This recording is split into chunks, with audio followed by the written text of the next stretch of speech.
नमस्कार, आदाब, जोहार। दोस्तों, आज आपके बीच आया हूँ। हमारे झारखंड में आज एक मुद्दा बहुत गरमाया हुआ है। वो है कि विधानसभा भवन में झारखंड सरकार द्वारा, हेमंत सरकार द्वारा नमाज कक्ष का आवंटन करना। पहली बात तो मैं इस आदेश को किसी कीमत पर भी स्वीकार नहीं कर सकता और मैं इसका खंडन भी करता हूँ और मैं सरकार से अपील भी करता हूँ कि अविलंब इस आदेश को वापस ले। दोस्तों, हमारा जो विधानसभा भवन है, देश का जो माने आस्था जो होता है, लोकतंत्र जो आस्था है, वो लोकतंत्र का सबसे बड़ा मंदिर ही माना जाता है। लोकसभा विधानसभा को लोकतंत्र का सबसे बड़ा मंदिर माना जाता है। तो जब हमारा मंदिर में पहले से ही हम उसको एक मंदिर मान चुके हैं, लोकतंत्र का मंदिर मान चुके हैं, अब उस जगह पर अलग अलग धर्म जाति के आधार पर अगर कक्ष को आवंटन किया जाए तो ऐसे स्थिति में वो विधानसभा भवन नहीं रह जाएगा, वो लोकतंत्र का मंदिर नहीं कहलाएगा। वहाँ पे झगड़ा का सृष्टि होगा और जो विधानसभा का जो गरिमा है वो गरिमा ही खत्म हो जाएगा। तो मैं ऐसे आदेश को गलत मानता हूं। सरकार से मैं अपील करता हूं कि इस ऐसे आदेश को तुरंत अविलंब वापस लें। दरअसल ये आदेश लाने का हेमंत सरकार का क्या, इसके पीछे क्या राज क्या था, मैं इस राज को भी पीछे आपको बताता हूं। ये सरकार दिशाहीन सरकार हो चुकी है।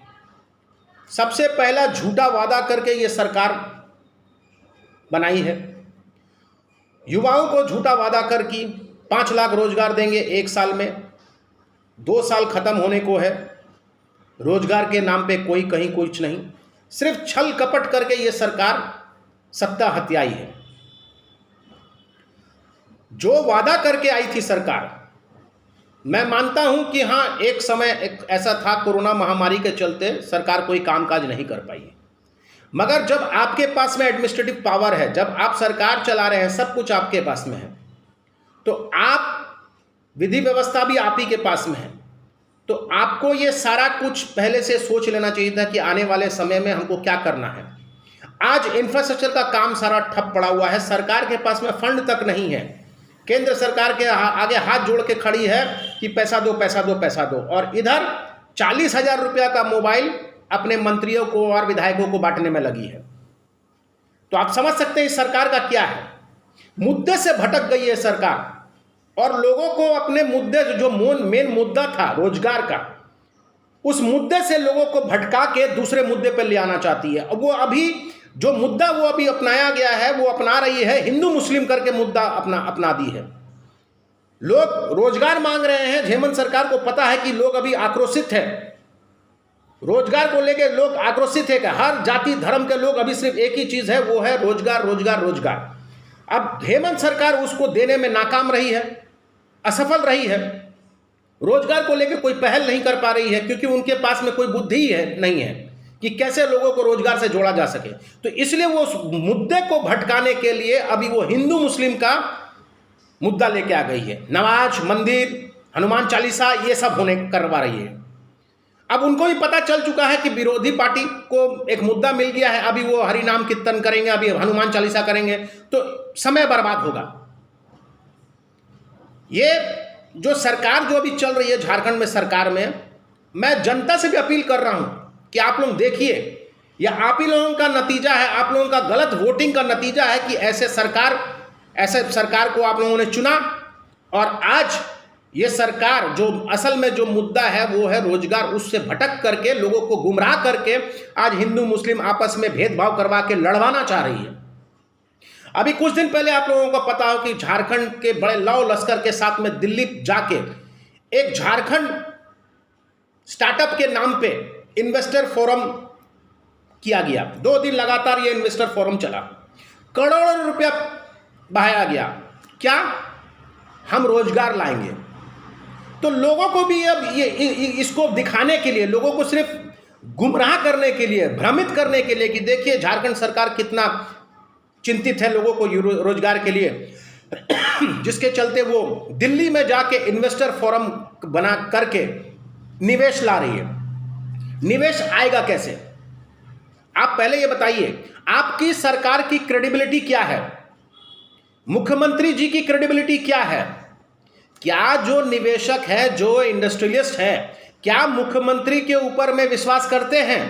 क्या झारखंड सरकार की क्रेडिबिलिटी है कि वो इंडस्ट्री ला सके? आपकी क्रेडिबिलिटी नहीं है, जिसके कारण आपने इन्वेस्टर समिट किया, उसके बावजूद आपने करोड़ों रुपया उसमें खर्च किया, उसके बावजूद अभी तक इन्वेस्टर समिट का रिजल्ट जीरो, कुछ नहीं आया। इससे पहले रघुवर जी ने हाथी उड़ाया और अभी आप हाथी में बैठ के सवारी कर रहे हैं। तो ये जो इन्वेस्टर फोरम का नाम लेके जो लोगों को गुमराह कर रहे हैं आप लोग, ज्यादा दिन चलने वाला नहीं है। ये सरासर ध्यान भटकाने वाला काम है। कुछ करने से रहें ये हेमंत सरकार, ना ही कुछ करने वाले हैं। इतना बोले कि इन्वेस्टमेंट आने वाला है, इतना रोजगार मिलेगा, तो कहां मिलेगा? आप जो मुद्दा है वो कहां है?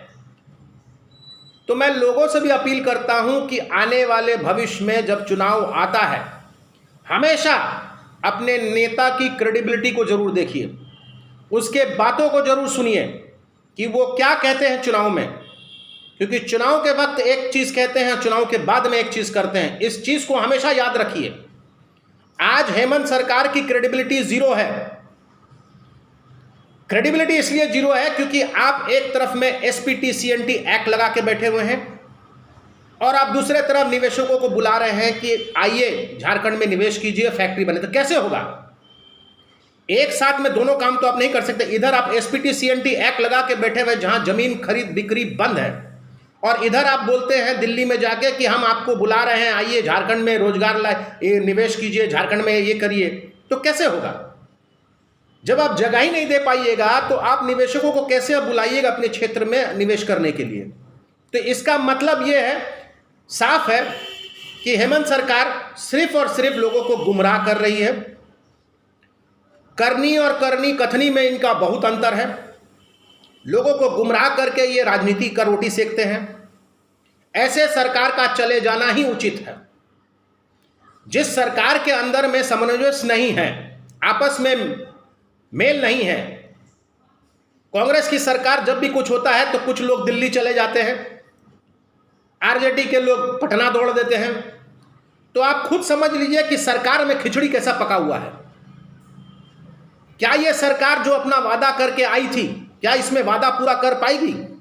5 साल होता है, सरकार मिलता है 5 साल, 2 साल बर्बाद हो गया, अब बचा है 2 साल। क्योंकि 2024 जो 5वां साल है वो तो शुरू से ही चुनाव का साल हो जाएगा। मई महीना में आपका लोकसभा का चुनाव, दिसंबर महीना में विधानसभा का चुनाव, तो 2024 तो आपका समझ लिए पूरा का पूरा चुनाव में ही चला जाएगा। अब बचा है हमारे पास में सिर्फ 2 ही साल, 22 और 23। इस 22 और 23 में हेमंत सरकार क्या उखाड़ लेगी ये तो हम सबको पता है। जो सरकार अभी 2 साल में कुछ नहीं की, लोगों को सिर्फ भ्रमित कर रही है, आपस में लड़ाने का काम कर रही है, ऐसे सरकार से उम्मीद करना ही बेकार है। मैं लोगों से अपील कर रहा हूं, मैं आम जनता से अपील कर रहा हूं, मैं नालावासी से अपील कर रहा हूं, मैं जामताड़ा जिला वासी से अपील कर रहा हूं कि आप भी वोट डालते समय इस बात का जरूर ध्यान रखें कि आपके सामने वाला जिस नेता जो है उसका कथनी और करनी में कितना अंतर है। वो बोलता क्या है, वो करता क्या है, वो कर क्या सकता है, वो बोल क्या सकता है। ये सारा चीज को मिला के ही वोट डाला जाता है। आज के लिए बस मैं इतना ही। जाते जाते मैं फिर से दोहराऊंगा कि जो नमाज कक्ष का जो आवंटन किया गया है वो गलत है। लोकतंत्र का मंदिर को, आस्था भरा मंदिर हमारा है, उसको वैसे ही रहने दीजिए। वहां पे छेड़खानी मत कीजिए। अगर वहां पे आप छेड़खानी करते हैं तो पूरा राज्य में आग लग जाएगा। आपस में जो भाईचारा बना हुआ है, आज उस मंदिर के चलते ही पूरे राज्य में, पूरे देश में भाईचारा बना हुआ है। अगर उस मंदिर को आप अगर छेड़छाड़ कर दीजिएगा तो आपस में लोग तनाव महसूस करने लगेंगे, लोगों में आक्रोश आ जाएगा। मैं हेमंत सरकार को जाते जाते फिर से दोहराना चाहूंगा कि ऐसे जो आदेश आपने पारित किया है उसको अविलंब वापस लें। मैं आपको हाथ जोड़ के निवेदन कर रहा हूं कि हमारे राज्य में भाईचारा रहने दीजिए, आपस में हिंदू मुस्लिम को मत लड़ाइए, हम लोग सब एक ही छत में रहते हैं, एक ही समाज में रहते हैं, एक ही साथ खाते पीते उठते बैठते हैं। हम लोगों को लड़ाने का काम मत कीजिए, हम लोगों को सुख शांति से रहने दीजिए। आप रोजगार का मुद्दे पे चिंता कीजिए कि रोजगार आप कहाँ से देंगे।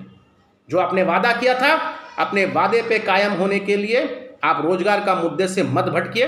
आप हमें रोजगार चाहिए, जनता मांग रही है रोजगार। आपके जन्मदिन को भी बेरोजगार दिवस के रूप में मनाया गया, बहुत ही शर्म लगता है। मैं इसलिए आपसे निवेदन करता हूं, ऐसे आदेशों को अविलंब वापस लें। सुख शांति का जीवन बसर करने के लिए जनता को रोजगार से जोड़िए, भाईचारा से बना के रखिए। आज के लिए बस इतना ही। नमस्कार, जय हिंद, धन्यवाद।